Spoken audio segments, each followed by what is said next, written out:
Un roi, chapitre 14. Dans ce temps-là, Abijah, fils de Jéroboam, devint malade. Et Jéroboam dit à sa femme, Lève-toi, je te prie, et déguise-toi pour qu'on ne sache pas que tu es la femme de Jéroboam, et va à Silo. Voici, là est Akija, le prophète. C'est lui qui m'a dit que je serais roi de ce peuple. Prends avec toi 10 pains, des gâteaux et un vase de miel, et entre chez lui. Il te dira ce qui arrivera à l'enfant. La femme de Jéroboam fit ainsi. Elle se leva, alla à Silo, et entra dans la maison d'Akija.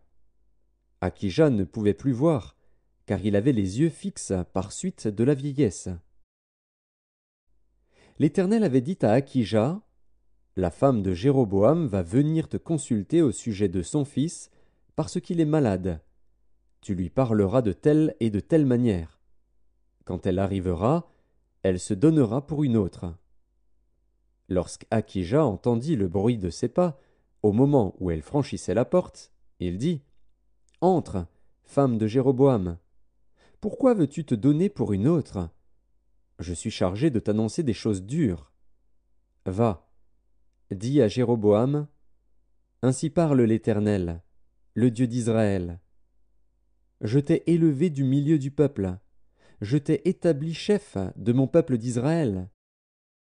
J'ai arraché le royaume de la maison de David, et je te l'ai donné.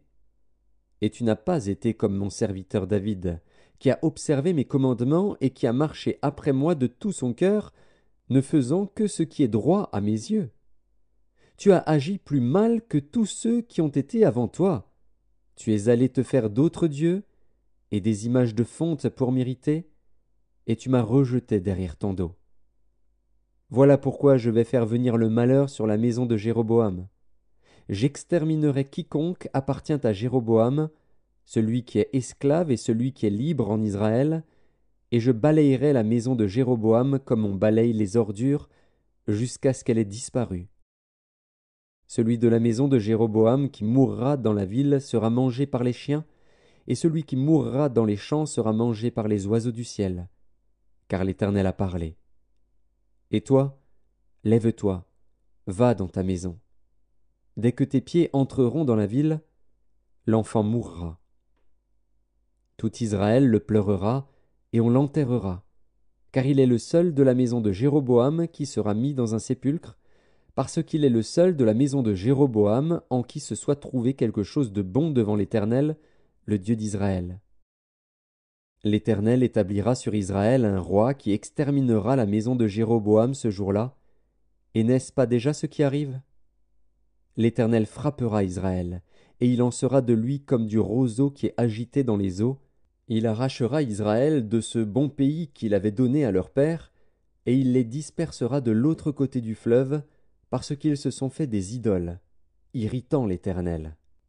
Il livrera Israël à cause des péchés que Jéroboam a commis et qu'il a fait commettre à Israël. La femme de Jéroboam se leva et partit. Elle arriva à Tirtsa, et, comme elle atteignait le seuil de la maison, l'enfant mourut.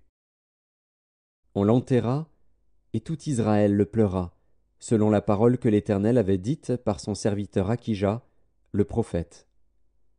Le reste des actions de Jéroboam, comment il fit la guerre et comment il régna, cela est écrit dans le livre des chroniques des rois d'Israël. Jéroboam régna 22 ans, puis il se coucha avec ses pères.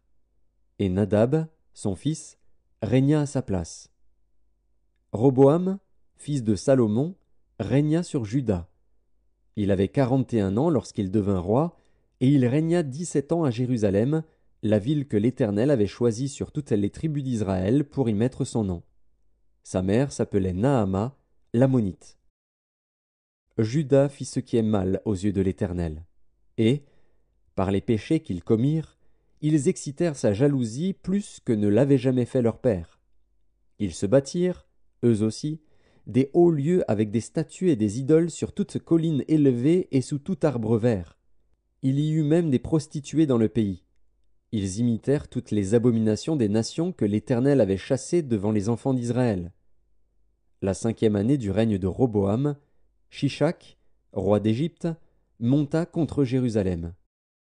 Il prit les trésors de la maison de l'Éternel et les trésors de la maison du roi. Il prit tout. Il prit tous les boucliers d'or que Salomon avait faits.